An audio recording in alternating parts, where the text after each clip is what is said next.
béni, peuple du Seigneur.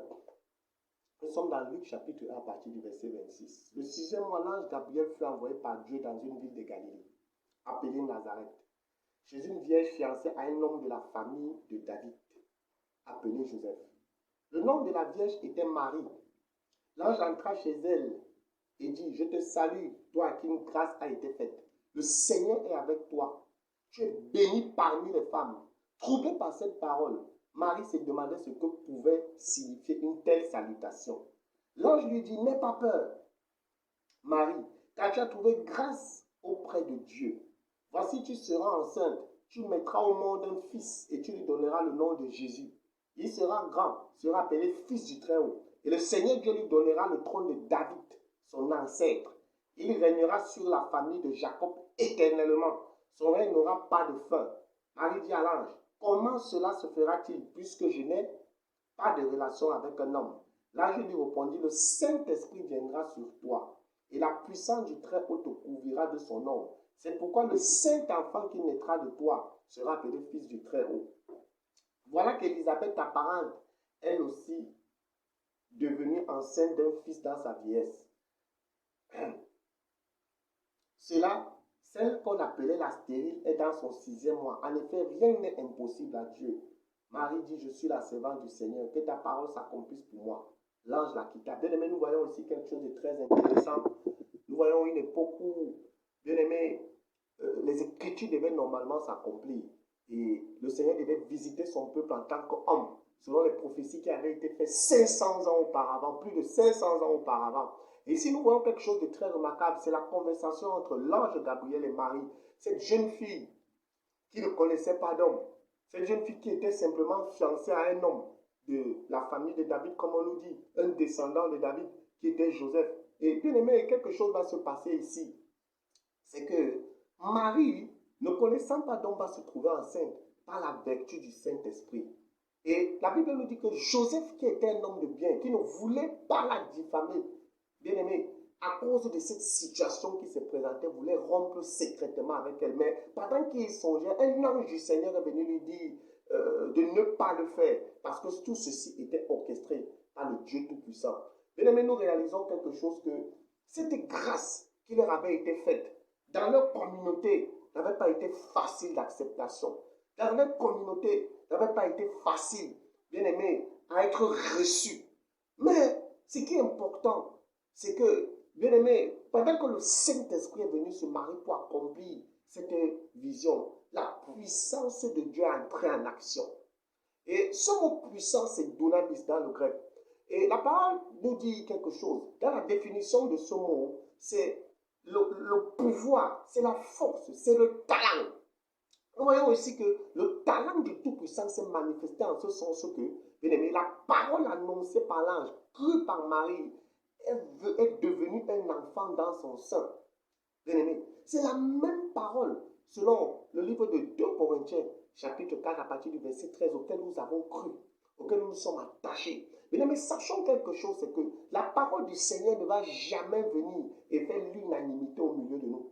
La parole de Dieu, lorsqu'elle va venir à nous, elle ne va jamais faire à ce que nous serons donc pour accepter. Elle attirera toujours la persécution. Elle attirera toujours les oppressions. Elle attirera toujours le rejet tout autour de nous. Elle attirera toujours l'abandon tout autour de nous. Mais nous ne devons pas nous décourager. Peut-être que tu te trouves dans cette situation parce que tu as accepté la parole du Seigneur dans ta vie. Tu te trouves dans un rejet. Tu te trouves dans un mépris, tu te trouves dans une raillerie, tu te trouves abandonné, tu te trouves délaissé à toi-même. Je vais te dire quelque chose. Dans cette histoire, on réalise que la puissance pour accomplir les miracles du Très-Haut va s'opérer en ce sens que l'étoile de cet enfant va être vue depuis l'Orient par les mages. Et les mages vont venir l'offrir en présent l'or, la myrrhe et l'encens. Lorsque même pour accoucher cet enfant, bien aimé, la place, la Bible nous dit, n'était pas disponible à l'hôtellerie. À l'hôtellerie, il fallait qu'il vienne dans une étable. Vous voyez que le Dieu de l'humanité est devenu un homme. Le créateur de toutes choses est né dans une étable. Bien aimé, mais ce n'est pas parce qu'il était né dans une étable qu'il n'était pas le roi des rois, qu'il n'était pas le roi d'Israël, qu'il n'était pas le créateur d'Israël. Ce n'est pas parce qu'il était né dans une étable d'où on élevait des animaux domestiques qui n'étaient pas ce véritable Dieu-là. Ce n'est pas parce que tu te trouves dans cette situation, bien-aimé, que tu te sens rejeté, que tu te sens, je ne sais pas moi, persécuté, que tu vas abandonner, bien-aimé, que tu n'es pas cette personne que Dieu dit que tu es. Bien-aimé, il faut comprendre qui le Seigneur a fait de toi. Tu es devenu sa propriété. Il a investi dans ta vie sa puissance, son pouvoir d'accomplir des miracles. Il a investi dans ta vie la qualité morale, l'excellence de l'âme, pour dire que tu n'as pas besoin de te compromettre. Tu n'as pas besoin, bien-aimé, de te pervertir. Tu n'as pas besoin en tant que serviteur de Dieu de t'unir à ces pasteurs, à ces prophètes, à ces apôtres, à ces bishops qui sont corrompus. Tu as juste besoin de persévérer, de t'attacher, d'être focus sur cette puissance que tu as reçue. Parce qu'elle est capable de prendre soin de toi. De même que lorsqu'elle s'est manifestée dans la vie de Marie, elle a pris soin de cette famille. Cette puissance prend soin, bien-aimé. Moi qui te parle aujourd'hui, je suis un témoignage de cela. Elle prend soin. Elle prend soin. N'abandonne pas le Seigneur. Rappelle-toi qu'un jour, nous allons rencontrer le Seigneur pour le jugement. Rappelle-toi qu'un jour, bien-aimé, nous allons rencontrer le roi des rois. Rappelle-toi qu'un jour, nous aurons à faire face à notre éternité. N'abandonne pas le Seigneur.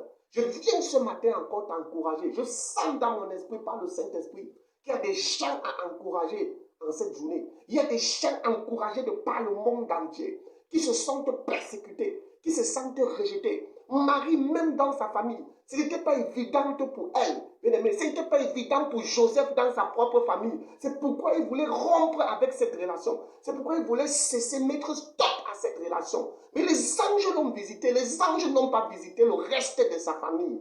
Bien-aimé, je m'imagine un peu à la réunion familiale où ses frères pouvaient lui dire, mais qu'est-ce que tu veux faire? Tu veux prendre quel genre de femme? Est-ce que tu sais qu'il a enceinté? Tu veux prendre une femme? Est-ce que c'est comme ça dans nos coutumes? Mais quand le Seigneur Jésus vient dans ta vie, il ne respecte pas la coutume dans laquelle tu te trouves. Il ne respecte pas la tradition dans laquelle tu te trouves. Il établit sa propre tradition, sa propre loi, ses propres règles, sa propre culture, son propre atmosphère.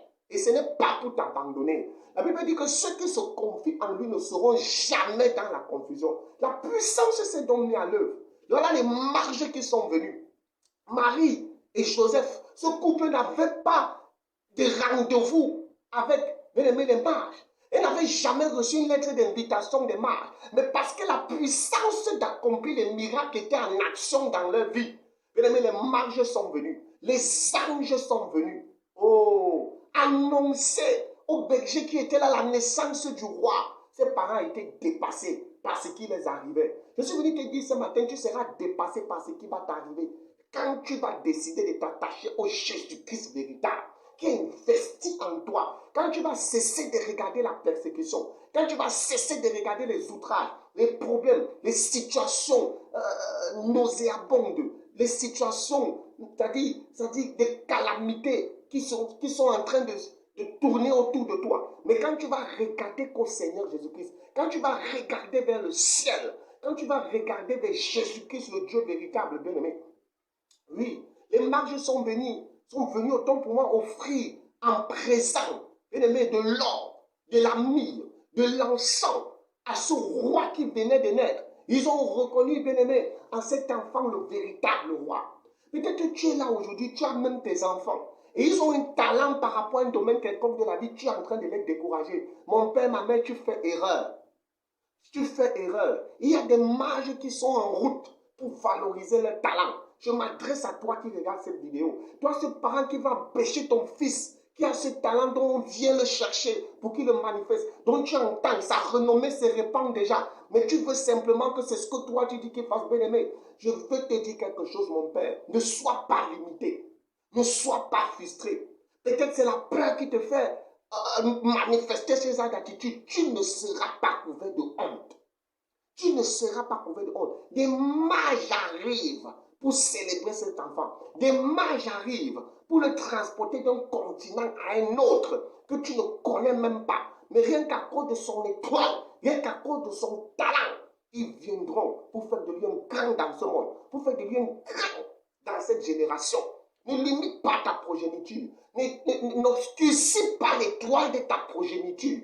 Parce qu'il y a quelque chose de précieux qui doit accomplir dans cette génération. Bien-aimé, voilà Marie avec cet enfant, ne sachant même pas peut-être comment prendre soin de cet enfant. Mais déjà, son père était un charpentier. Ce n'est pas ça qui devait le dépasser. Mais le standard de cet enfant, c'était un roi. Et il ne fallait pas élever un roi de la façon dont on élève un enfant quelconque.